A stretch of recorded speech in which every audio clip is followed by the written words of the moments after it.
Maayong buntag mga higala na nasad sa itong programa. So dili na to kalimtan ang ballpen ug ang notebook. Salamat sa Ginoo. Nag-ingon dinhi sa ang atong title karon na series gihapon ni sa akong gisgutan sa nasunod karon. Nag-ingon dinhi The Gratitude Twins. Ni siya. Unsa man ning duha ka atong mahibalan karon nga duha ka gratitude, no? Naingon dinhi number 1, natural gratitude. This is thankfulness for blessings received for good gifts. Number 2, gracious gratitude. This is thankfulness for God Himself for who He is.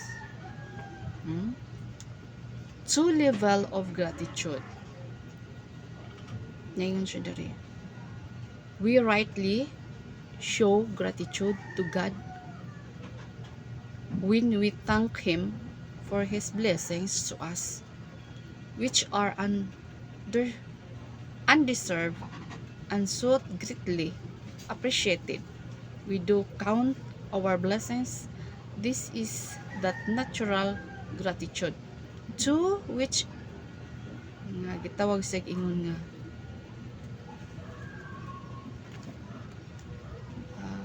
suggested believers in several places in the Bible for natay mga examples, no, mga gratitude ato ning basahon diri. Natural gratitude sa Ephesians atong basahon, pamatud-an nato sa pulong si Ginoo sa Ephesians chapter 5 verse 20 to 21. Nag-ingon siya dire.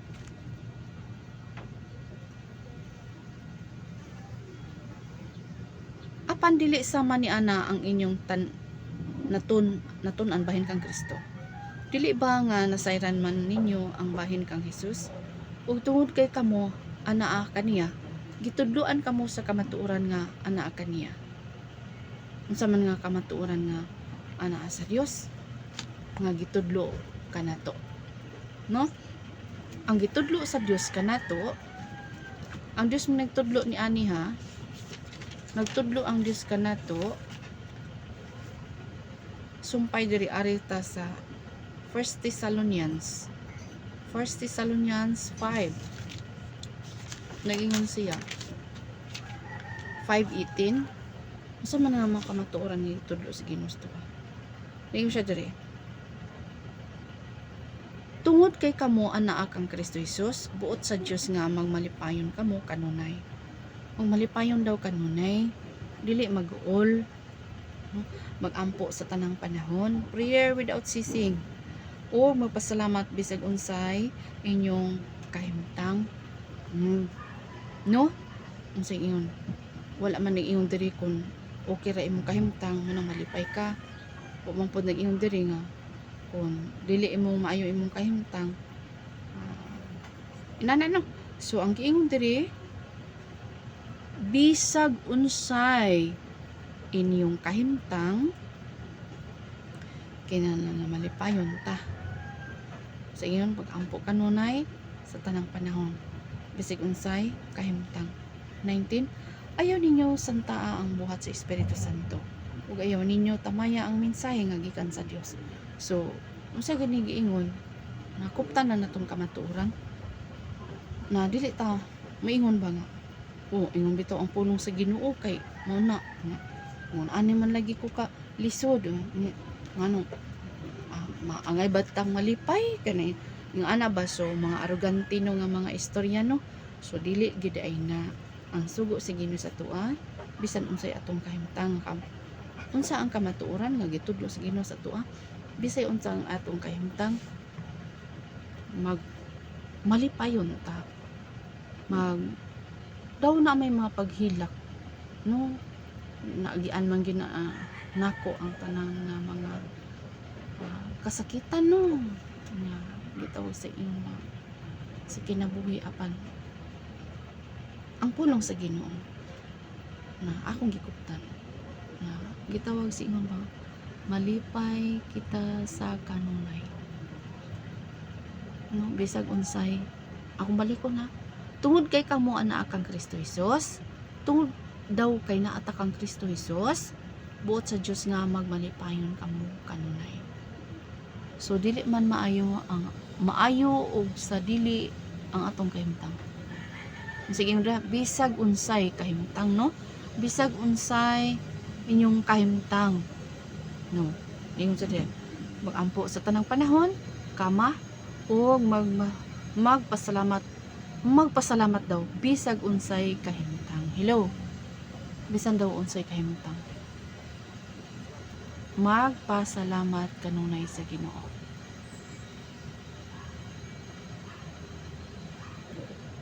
Unsay giingon dire? Ayaw ninyo santaa ang buhat sa Espiritu Santo ug ayaw ninyo tamaya ang mensahe nga gikan sa Dios. So dili day ta mingon nga ingon bitaw ang pulong sa Ginoo mo na niya. Naabay nangalagad sa Ginoo kanang inana bitaw nga mga arugante nga mga pag-istorya. So kaning tanan di ay magkat-on lang yun ta. Nangalagad man kana siya og Ginoo nga naaman ang iyang tanang kasakitan. Yawa na pud na ba. Nagsulsol anak niya. Muna nga ay pag-agulo nato ug mag-agulo man ta mingon dayon ta, Lord. Nag-aingon gayud si imong pulong magkalipay. Lord, makat-on ko niini. Suguon gid nato atong kagalingon atong kalag. Lord, ikaw kalag ba magkat-on jud ka.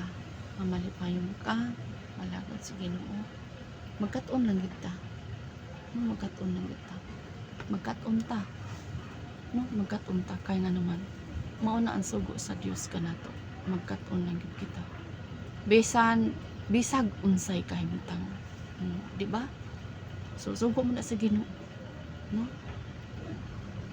Kamatuoran mo ni ang kamatuoran na ato ang i-apply sa atong kinabuhi. Dili man lalim.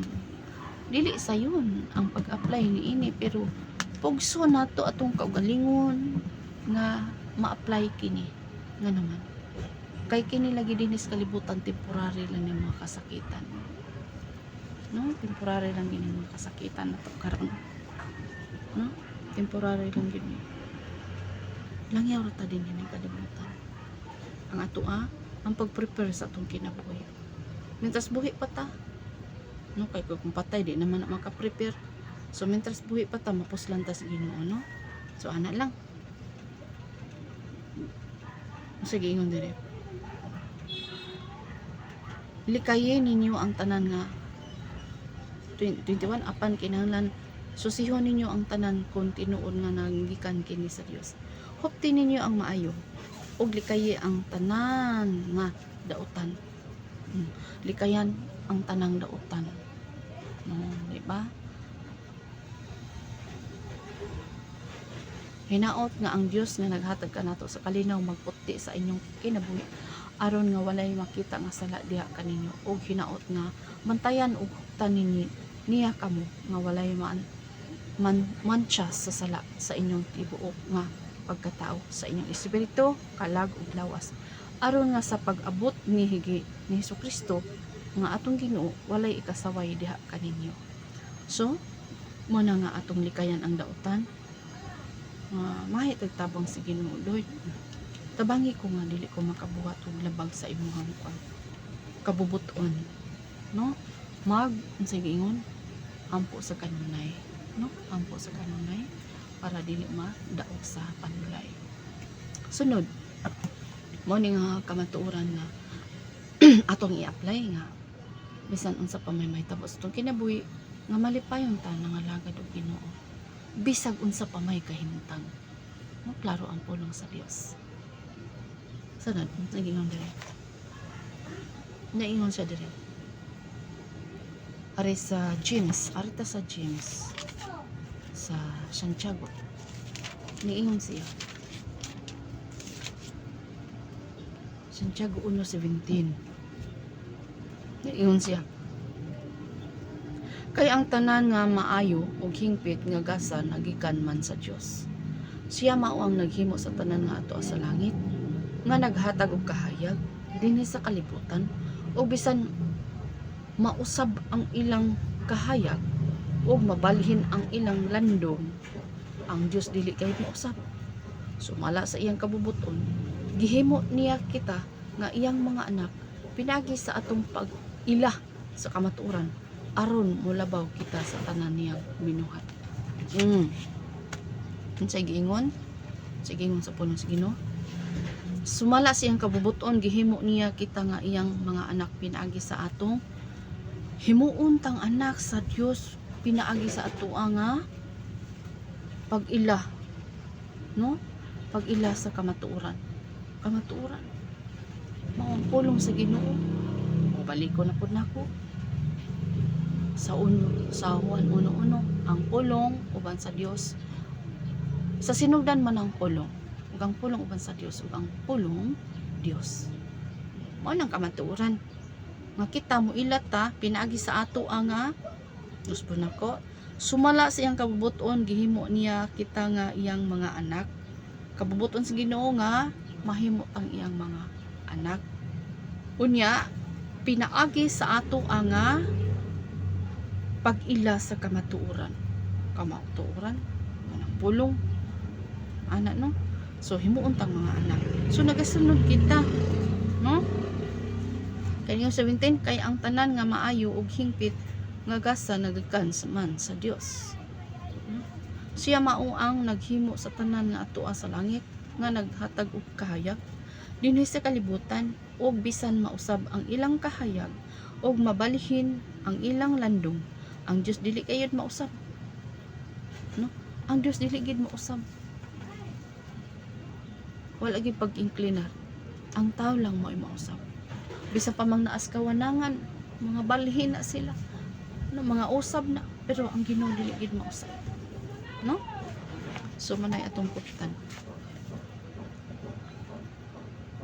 Gitawag siya og mao na siya ang natural gratitude na angay pod natong pasalamatan sa Ginoo. Angay sa natong i-appreciate. Lord, salamat kay Ginoo sa mga butang ngini sa kalibutan nga naghatag ang adlaw, naghatag kahayag, ang bulan naghatag kahayag sa gabi, sa mga kabituonan. Malingaw ka ba? No? Malipay ka sa gipangbuhat sa Dios. Mao na siyang gitawag siya natural gratitude. Lord, salamat. Di kita malimot po pasalamat sa Ginoo sa mga nining kalibutan na. No? Practice lang ni siya. How much more dya sa Ginoo? So arita sa number 2 sa gratitude. Gratitude, gracious gratitude. This is thankfulness for God Himself for who He is. Arita.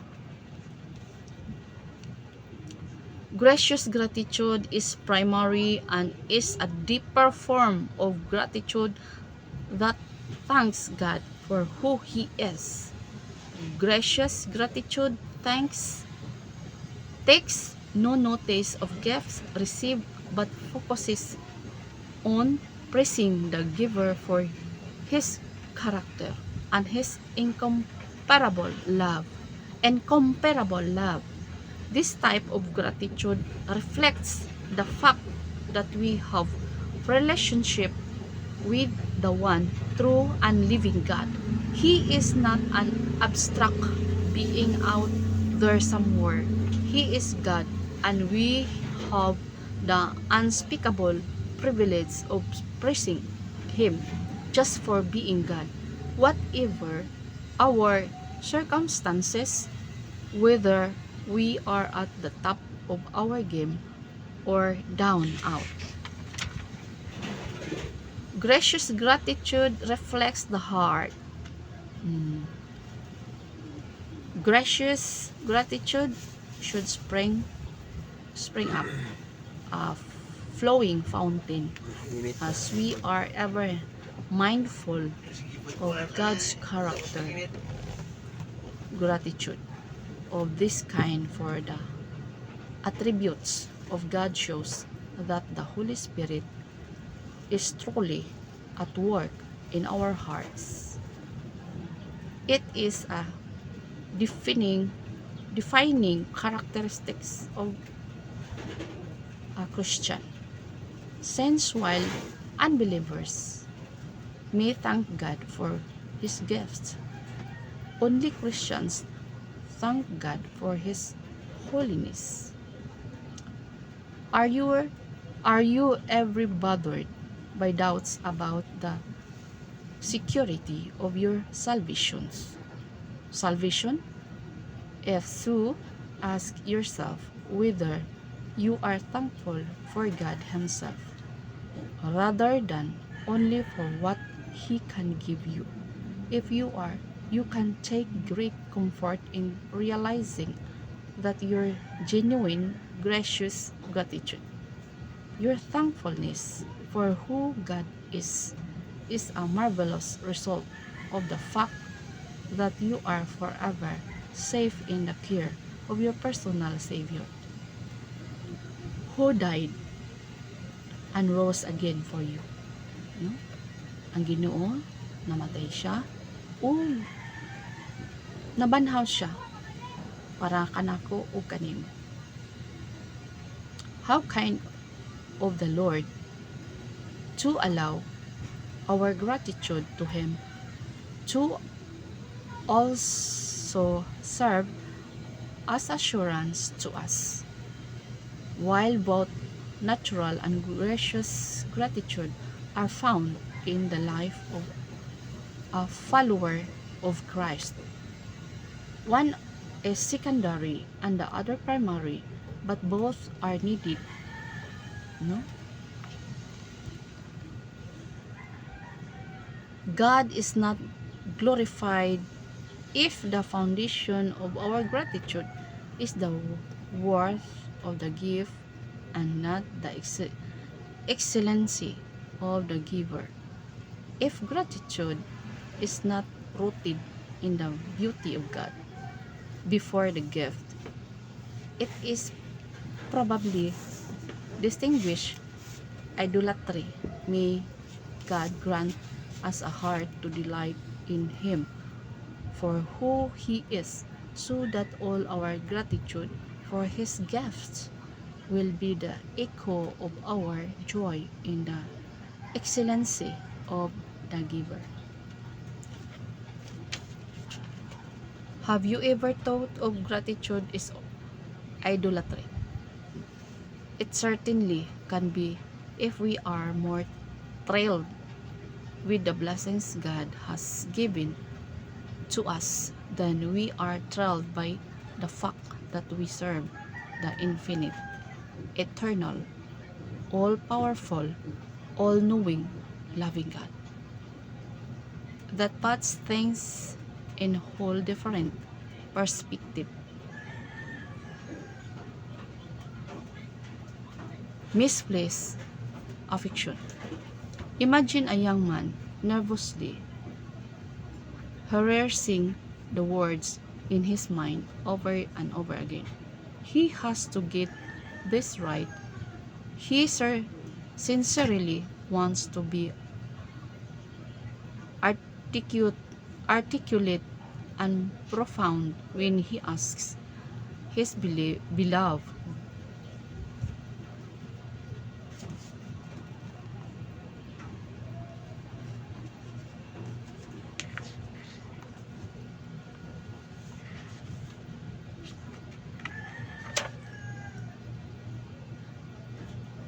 making gracious gratitude primary. But is that not how we treat the Lord at times?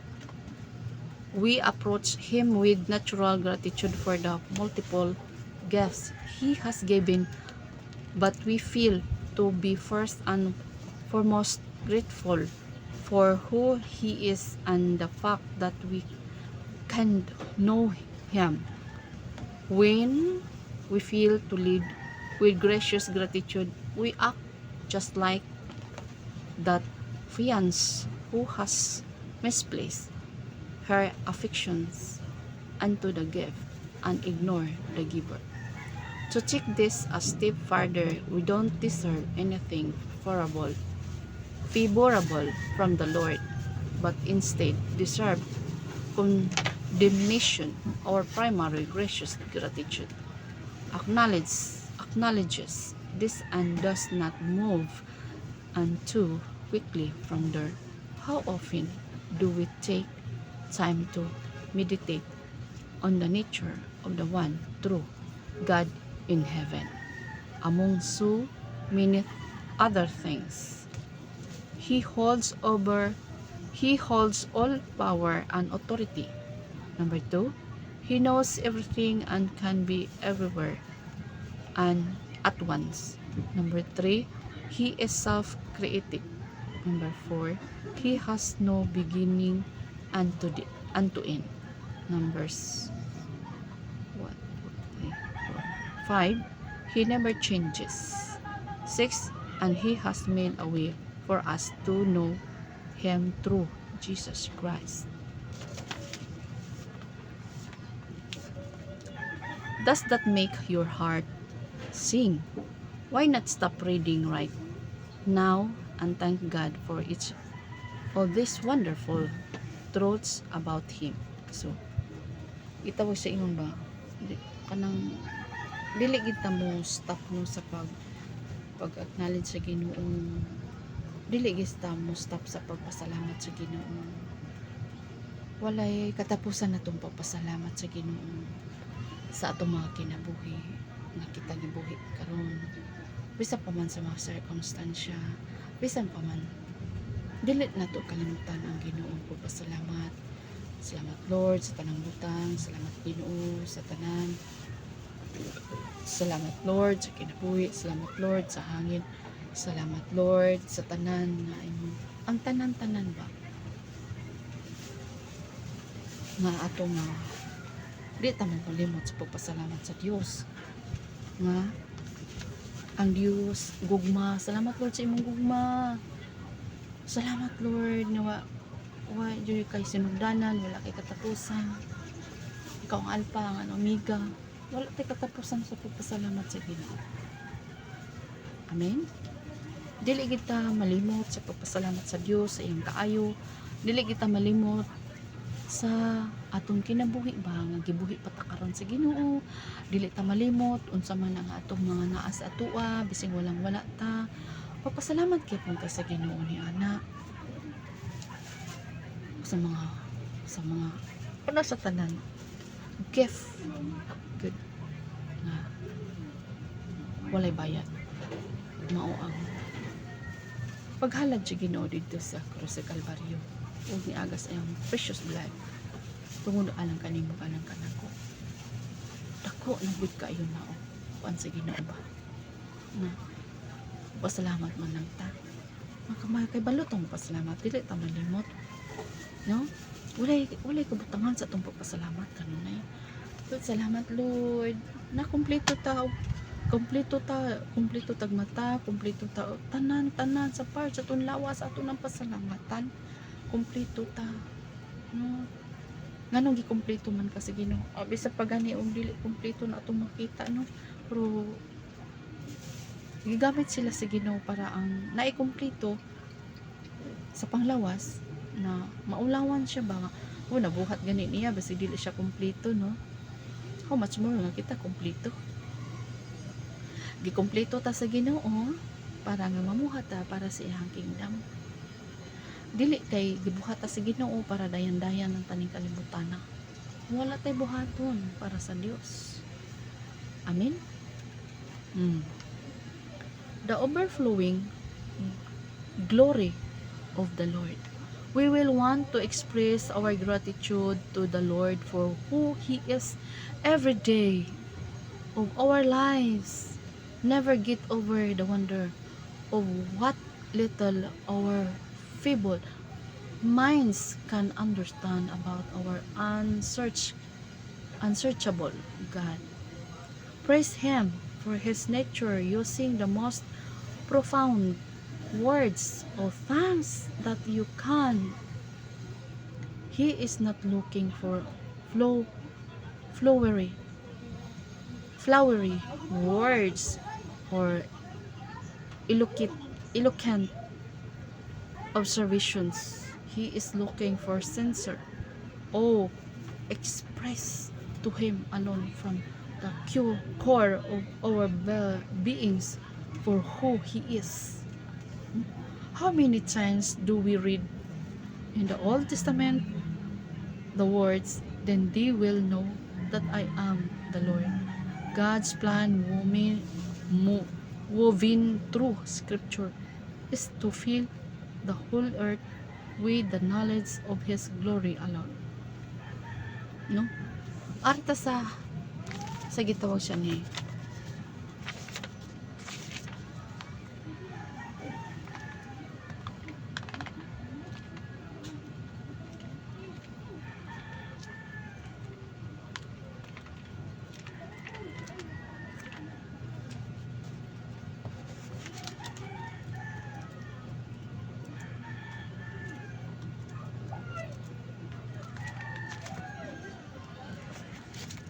Habakkuk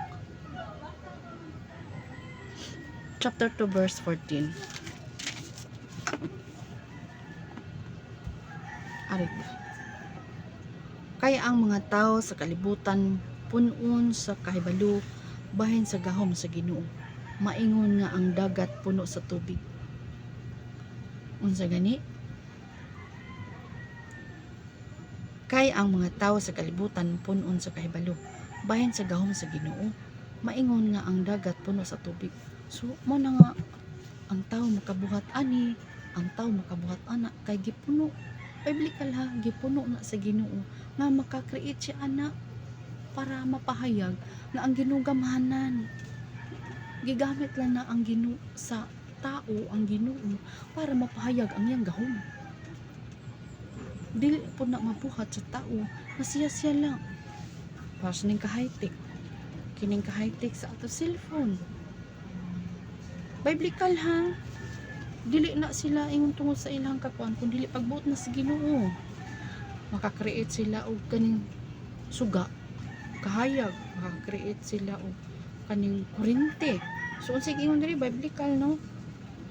Kay ang mga tao sa kalibutan punon sa kahibalo bahin sa gahom sa Ginoo. Maingon nga ang dagat puno sa tubig. Muna nga makapalupad sila og airplane. Ginoo may nagbuot ana. Maka-create sila unsa dihay mga kanang mga gagmay nga mga kalibutang makadagan ang sakyanan, makalupad ang sakyanan. Sige nga punon sa kahibalo. No? Kay ang mga tao sa kalibutan punon sa kahibalo bahin sa gahom sa Ginoo. O dili kay tungod sa ilang ka-bright, gihatag na sa Ginoo nila. Gikan na sa Ginoo nila.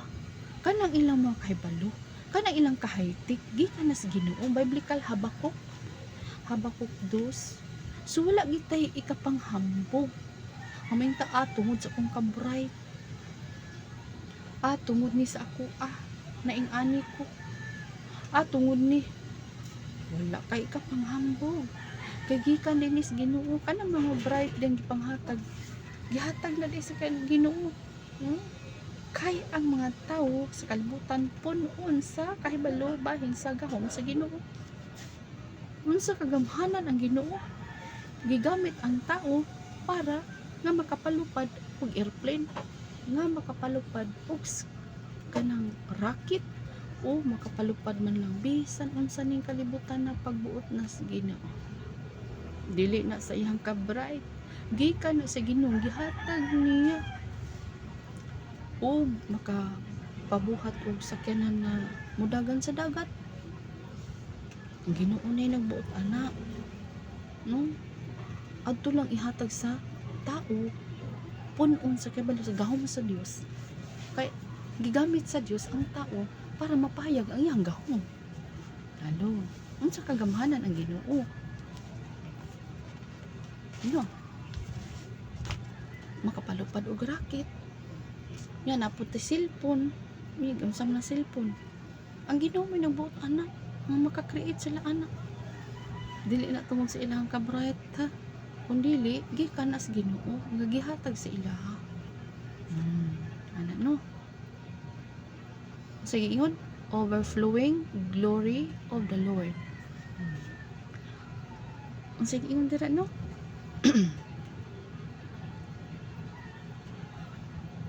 Oh, the deep of the riches and wisdom and knowledge of God, how unsearchable are his judgments, and how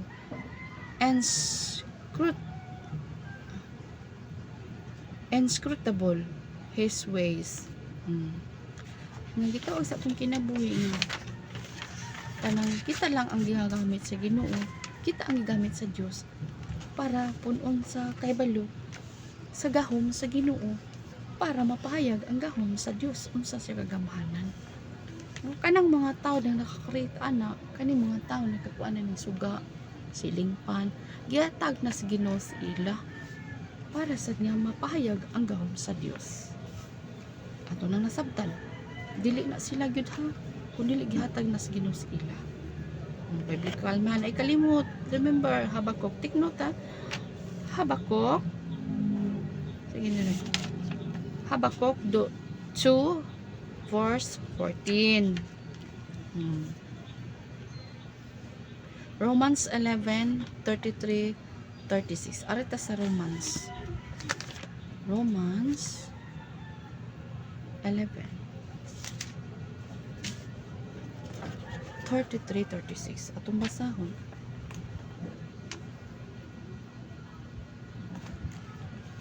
Nag-iyon siya.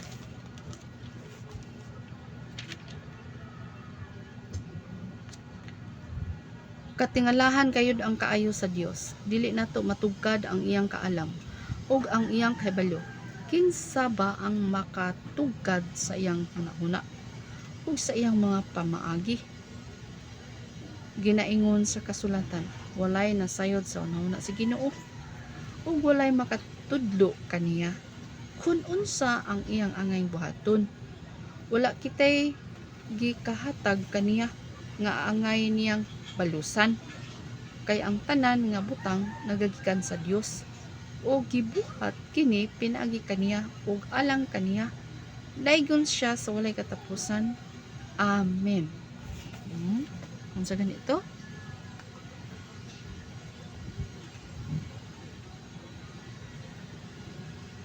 Dili nato matugkad ang gahom sa Ginoo. Dili nato matugkad ang iyahang kaalam. No? Dili gid nato siya matugkad. All knowing siya. Di nato siya matugkad. Kung wala man putay gihatag si Ginoo, nga angay putang balusan. No? Hello. Kita pa gani ang mubalos sa Ginoo. Kay kita ang pakamatsa dito sa krus sa Kalbaryo. Hello. Wa ba po kay sige na makaingon ba na? Wala ba po kay puangod?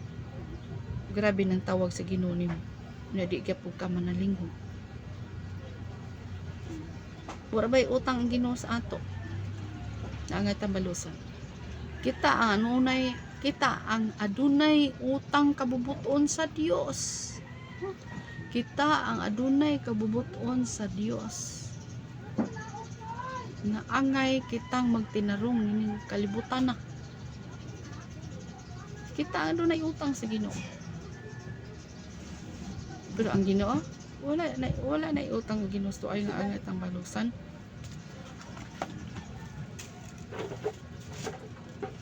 So, manig-ingon dira no sa atong mga kinabuhi nga wala makatugad sa Dios. Amen. Sa Romans 11:33-36. Dili siya matugkad, dili siya sa iyang kagamhanan, walay makatugkad kaniya. Bisan pa ng mga scientist, nag-all-knowing sa ng mga scientist ba? Pero ang Ginoo ba nagbuhat nila? Biblical no sa Habakuk. Okay, so ano lang naging siya dire. Gracious gratitude should be what define us. Here is one more quote that further clarifies. Tingin dire. This gracious gratitude for who God is also goes to the heart of who we are in Christ. It is rational rather than conditional. To through our world, my shelter, we are secure in Him.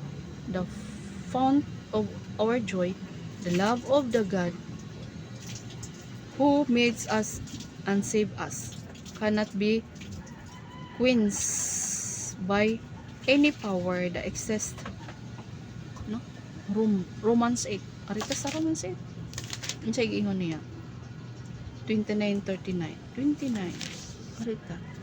Siya giingon niya.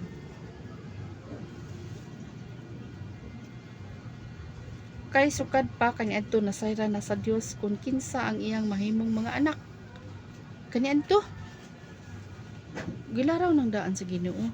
Kay sukad pa kaniadto nasayra na sa Dios kung kinsa ang iyang mahimong mga anak. Ug giplano na niyang daan nga mahisama sila sa iyang anak nga si Jesus aron siya ang mahimong kamagulangan sa daghan nga mga managsuon. Busa ang mga tao nga gipili na niyang daan, iyang gitawag nga mahimong iyang mga anak.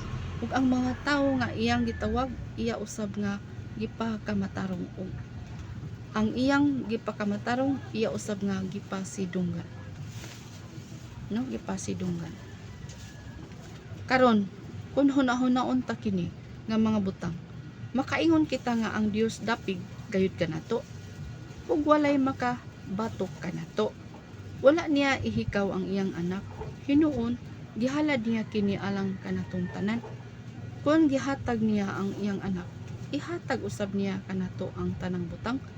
Walay makaingon nga kitang mga pinili sa Dios mga makasasala. Kay ang Dios nasayod. Kay ang Dios nagayod ang nagaingon nga kita gipakamataron na. Wala nay makaingon nga silutan kita. Kay si Kristo Jesus mismo gisilutan og namatay alang kanato. Og dili kay kana lang gibanhaw usab siya og karon atoa sa tuong kamot sa Dios og nagahangyo sa Dios alang kanato. Walay makapamulag kanato gikan sa gugma sa Dios. Bisag makasinati pa kita og mga pag-antos, kalisod, paglutos, kagutom, kakabus, katalagman og bisan pagkamatayon, masiguro nato nga gihigugma gyapon kita sa ni Kristo. Ang kasulatan nagaingon, tungod sa among pagtuo kanimo, anaa kami kanunay sa kakuyaw sa kamatayon, sama kami sa mga karniro nga ihawnon. Apan bisag mao kini ang atong kahimtang, masa gubang nato kini pinaagi sa tabang ni Kristo nga nagahigugma kanato. Kay nasiguro ko gayon nga walay makapahimulag kanato gikan sa gugma sa Dios nga gipakita niya pinaagi kang Kristo Jesus nga atong Ginoo. Bisan pa ang kinabuhi dinhi o ang kamatayon, ang mga anghel o mga demonyo, ang mga panghitabo karon o ang mga panghitabo sa umaabot, ang mga mahigahom, ang mga anaa sa ibabaw o sa ilalong sa kalibutan, o bisag unsa pa nga mga binuhat sa Dios, dili makapamulag kanato gikan sa iyang gugma. So ana no, walay makapamulag niini kung ikaw, ako, masinugtanon sa Ginoo. Dili pod nato sakyan diri sa ibabaw nga gitawag sig ingon ba nga wala, dili na gid ta basta magtinarong lang ta, basta magbinuutan ta, basta ano bang di ta mo labag bitaw sa balaod sa Ginoo.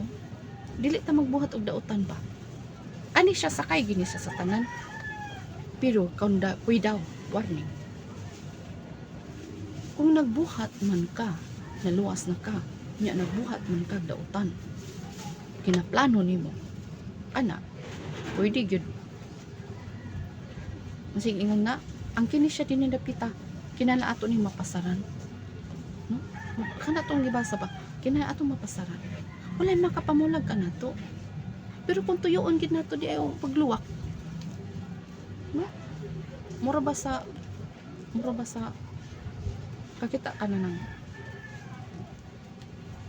kana bitaw mga bagong matawa bitaw nga naa sa turil, bisag nga ng baka nga mag-iktin yung gusto jud nga magawas bisag naasod sa turil. Kung ing anak ka ba kabalo na kas kamatuoran unya, mubuhat yang pagkaw dili maayo. No. Asam di ka padulong anak. Kung nagpabadlong ka. Mo nang malatusan gyud sa Ginoo. No?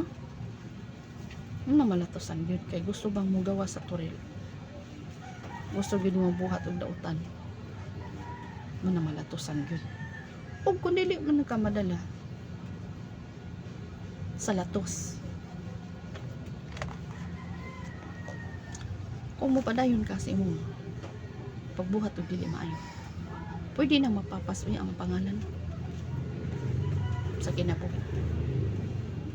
Kay ang anak sa Ginoo lagi dili badunganon. Ang anak sa Dios dili badunganon. Hello. Dili ni nato sakyan nga walay makapahimulag ka nato. Correct ni, sakto ni, pulong si Ginoo man. Pero ayaw buhata ang dili maayo sa imong kinabuhi. Kung imong tuyoon, pwede na mapapas ang pangalan sa libro sa kinabuhi. Ayaw pag-spoil. Kaya ang Ginoo stricto sa may spoil. Kung naawa na po ka imong kagalingon bang kuan ba? No? Wala na ka nakasunod sa pulong sa Ginoo. Adi anak. Likay gyud. Kitang tanan maglikay kita. Nga dili ta maka buhat og mga anomalya. Dili ta makabuhat og supak sa kabubuton sa Ginoo. Nga dili ta makabuhat og magpakaulaw sa Ginoo. No? O dili ka madaog latos. Malang makahinlisod. Nga ikaw mo gyud ang maluwa. Mo ni plano sa Ginoo. Dili gid ta. Wala makapamulog ka na to. Gawas kung kita gid ang mo desisyon. O desisyon ta ba? Ang biya tag pangalagad sa Ginoo. Sala na. No? Humanta giluwas sa Ginoo, humanta ning ana ra atong ibalos. Pwede gid mo papa ang imong pangalan sa libro sa kinabuhi. Kung mabuhat ikag dili maayo. Ano no? So, sa atong mga kinabuhi, amping kita. Amping ta. Bisan ako, i-apply ako sa akong kinabuhi. Na mo abot bitaw nga kahinaon. Lord, tabangi ko. Tabangi jud ko Ginoo. Tabangi ko Lord, tabangi ko sa akong kinabuhi. Dili na ko makaya Lord kung wala ka. Balik ko na po nako. Unsay giingon to ni Moses? Ginoo kun di naman lang po ka mapulog na mo, ano lang po may palakta. May anak sa taba. Lord, tabangi ko. Balik ko'y arang mahimo kung wala ka. God bless. Mga po niya akong i-share.